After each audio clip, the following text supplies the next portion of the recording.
बता दे खबर आजमगढ़ से है। आज भोजपुरी विकास संस्थान के मुख्यालय पर एक अनोखा पर्यावरण संवेदनशील सांस्कृतिक रूप से महत्वपूर्ण आयोजन किया गया। संगठन मंत्री आलोक सिंह जी के भांजे के जन्म के शुभ अवसर पर संस्था परिसर में कल्प वृक्ष के रोपण किया गया। पुनित कार्य न सिर्फ धरती माता के प्रति आभार प्रकट करने के लिए बल्कि भारत परंपरा हर नवजीवन के संग एक नए वृक्ष के सजीव रूप भी है। संस्था द्वारा चलाया जा रहा विशेष अभियान हर जन्म के संग एक जीवनदाता वृक्ष के तहत वृक्ष रोपण कार्यक्रम आयोजित हुआ, जो भावी पीढ़ी के लिए हरियाली, स्वच्छता, प्राकृतिक से जुड़ाव के लिए संदेश है। संस्था के संकल्प है कि प्रत्येक नवजात के आगमन पर एक वृक्ष लगाकर हम न केवल पर्यावरण के लिए बल्कि संस्कारों के लिए भी सिंचाई का कार्य किया जाए। आइए हम सब मिलकर एक जीवन के संग एक हरियाली के लिए संकल्प लें। मुख्य सलाहकार भोजपुरी विकास संस्थान नवजीवन के स्वागत में कल्प वृक्ष रोपण और सेवा कार्य का संदेश।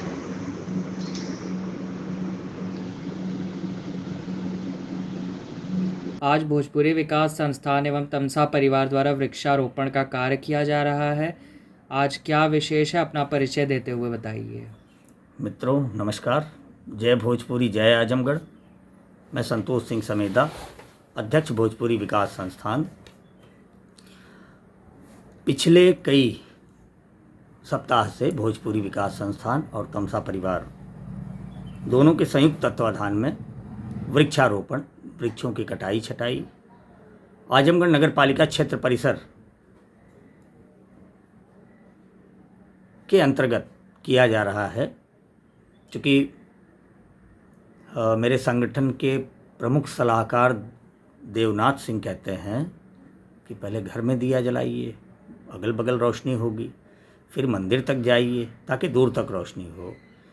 तो इसी क्रम में सबसे पहले हम अपने नज़दीक जहाँ भी हम रहते हैं उसके आसपास सुरक्षा होनी चाहिए, चाहे वो मानव समुदाय की सुरक्षा हो, चाहे मनुष्य को ऑक्सीजन देने वाले इन वृक्षों की जो माँ धरती के प्रहरी बनकर सेवा कर रहे हैं, इंसानों की ऑक्सीजन दे रहे हैं। पिछला कोविड आया, कोविड में लोग ऑक्सीजन से चले गए। ये बहुत दुख की बात है मेरे जनपद के लिए, मेरे प्रदेश के लिए, मेरे देश के लिए। लेकिन वो दैविक आपदा टल चुका है। अब लोगों को संज्ञान लेना चाहिए कि जिन कारणों से भी हमारे लोग गए, उन कारणों को खोज कर, उन पर चर्चा करके, उन पर परिचर्चा करके कम से कम अपने आने वाले भविष्य के लिए वृक्ष का निर्माण किया जाए।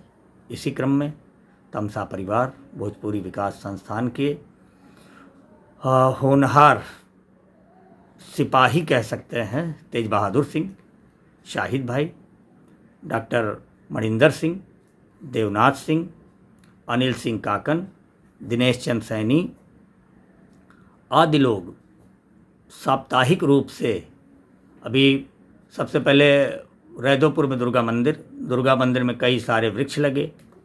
और पिछली बार के वृक्षारोपण में इन सारे नामों को, विशेष नामों को तो मैंने गिनाया ही। प्रवीण सिंह, उसके बाद डॉक्टर पूनम सिंह, संतोष सिंह, मैं स्वयं, और ऐसे अनगिनत कई बड़े बड़े धुरंधर, मैं तो सिपाही हूँ, इस कार्यक्रम में जुटे हुए हैं, वृक्षारोपण कर रहे हैं। एक वृक्ष को तैयार होने में 2-4-5 साल लगता है और भी ज़्यादा समय लग सकता है।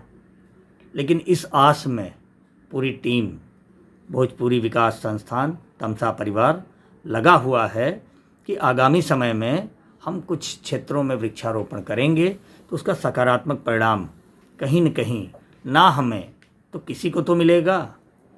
आज रैदोपुर शहीद चौराहे से लेकर